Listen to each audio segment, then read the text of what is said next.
Camera angles are the main base in films and TV shows. I mean, of course they are. It's what we as viewers see. But what do camera angles do, and what is the purpose of them? And today I'm going to talk about 6 different camera angles and show you how to use them and why you really should be using them.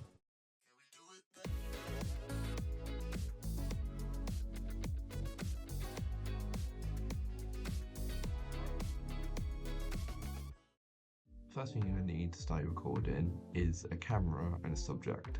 The subject is normally a person, but it can also be an object, like a building or some sort of important item to the story. For example, in Indiana Jones, you have the golden idol. It's not actually called that, it's called the Chachapoyas fertility idol, but I don't want to carry on saying that. In the movie, of course, when the big scene where we see Indiana trying to distribute the golden idol, the sandbag, you can see mainly the main focus is also both of them and not just him, as the golden idol is glowing on this massive podium, and he is trying to focus so hard on just not trying to mess this up. And well, you find out what happens to his maid straight after.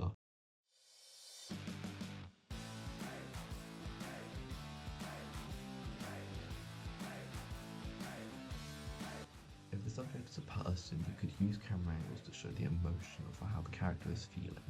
This is called close-up shot. The close-up, as the name implies, the close-up shot is where the camera is close to your subject, normally showing the top of their shoulders and the rest of their head. You don't see any of the actual body. An easier way of explaining it: imagine having a conversation with your friends. You don't really, if you're close up to them, you don't really see the whole of them. You only see you have to focus on eye contact, and that's what this camera angle represents. For an example of a close-up shot in a movie called Scott Pilgrim vs. the World, Scott is walking around at Julia's party, and when he's walking, the camera is focused mainly on his face and how he's distressed and doesn't really want to be here. But of course, when his mood changes, when he sees the flowers in the other room, in the outside the room, you can see that his face reaction changes.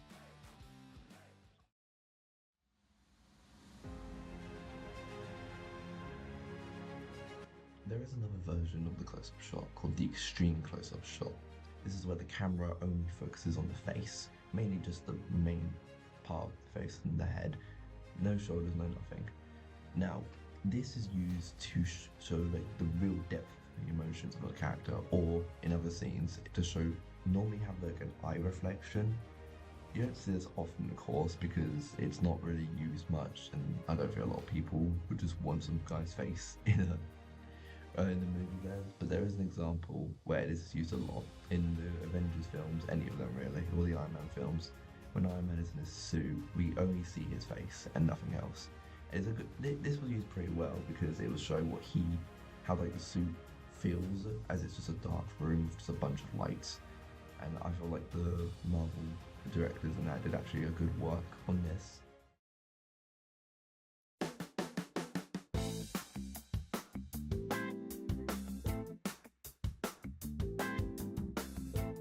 Camera angles aren't just used to show the emotion of a character, they could also be used to show how the situation is and if a character has more power or less. The angles you use for these kind of scenes are called high and low angles. A low angle is where the camera is facing upwards and looking up to a character. This is to show that the subject or someone else has more power over what the camera sees. For example, in Pulp Fiction, the trunk scene, which is kind of one of the most iconic scenes in the movie, Vincent and Jules are looking into the trunk, grabbing their weapons out. But as the viewer, we are perspective as in we're inside the trunk, so we are looking up at them. This is pretty used well because it makes them feel like they have more power in this situation. The opposite effect of a low angle is a high angle shot. This is where the camera is looking down at the subject, giving them less power. Here's an example. In Avengers Assemble, all the Avengers are looking up as they see their friend Iron Man basically going to sacrifice themselves as he flies the nuke into the portal and eventually just disappear until they see him fall back down again. In the scene, we can see that all the characters are looking up and the camera is looking down. Something that most people wouldn't notice if they didn't understand camera angles. When the holes on screen, it wasn't a high angle shot, it was a low angle shot. This actually is foreshadowing as he is the one who ends up saving Iron Man from falling.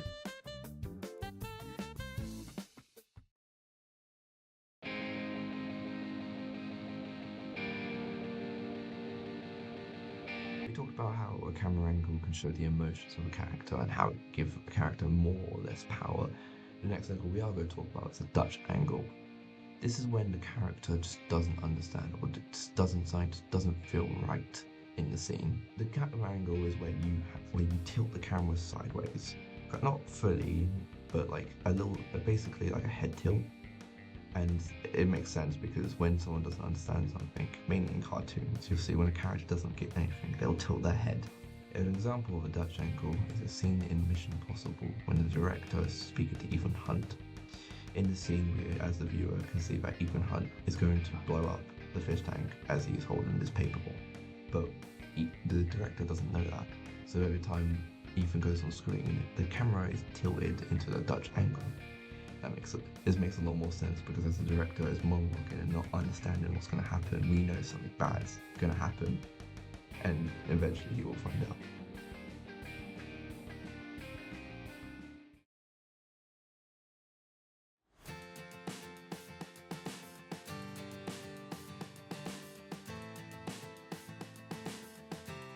The final angle we're going to be talking about is an establishing shot. This is where we see the area or the setting of where this movie or TV show is taking place. A good example of it is Family Guy. Even though this is an animated TV show, it somehow still finds a way to use camera angles, and the establishing shot is used in a transition, as every time we go back to the Griffin's house, it would always play its little like tune for the transition, and you'll see outside the house before it goes in, before we end up seeing the characters. Another example would be from Friends, or any other sitcom. Every time they do the transition, it's always outside the building. They use this a lot.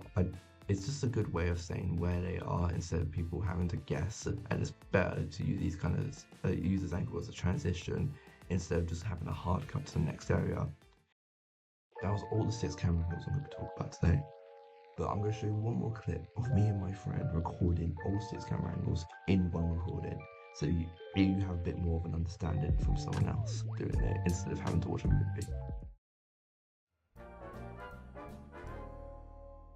This is a day I've been waiting for 30 years, and now I get to share it with my son. Get ready for the greatest video game of all time, Donkey Kong. This game sucks! What are you talking about? What universe does this even take place in? Everything needs to take place in a universe! It's a warehouse with ladders where a monkey took a girl. What about the microtransactions that slowly bankrupt our family? Or the children slinging racist taunts into your earpiece? It has 2 buttons and I have to look down when I press them. Donkey Kong sucks. I could build the same game on our house. Donkey Kong House? Thank you for watching. I hope you found this video really helpful, and by now you should know the importance of and the meanings of camera angles, and it should help you for your recordings and any of your work you'll do in the future.